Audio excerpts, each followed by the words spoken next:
Hi, I'm Tapua from the Wärtsilä Online development team, and I'd like to tell you about the VAT Statements feature.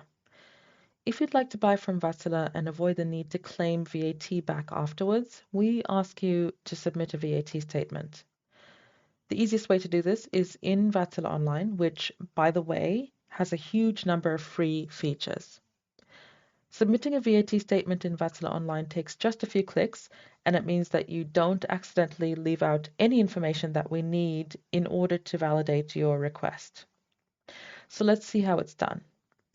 From the main landing page, start by clicking the Commerce button. When you click on VAT statements, you'll see a list of all the VAT statements that you or your colleagues have previously submitted via Wärtsilä Online.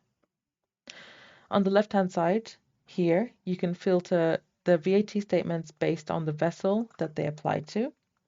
Or if you're representing multiple ship owners, you can filter by account.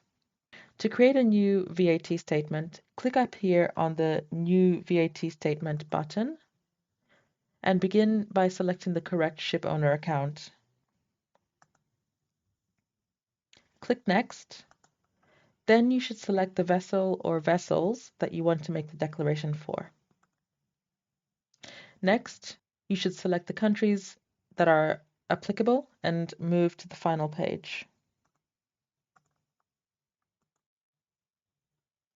If you have any files that you think would support your declaration, feel free to attach them, making sure that the maximum file size is no more than 25 megabytes.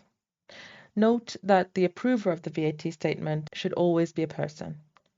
If, for example, you're logged into Wärtsilä Online with a shared email address belonging to the purchasing department, click Edit to add your name and email address. Hit OK. And finally, you should review the specific rules for each country selected and confirm by ticking the tick boxes. Hit send when you're ready, and after submitting, the new statement will appear in the history, and you're all done with the declaration. If you have other suppliers that you need to make similar declarations with, we've got a handy little button that generates a PDF. Simply expand the declaration, then click the Export button,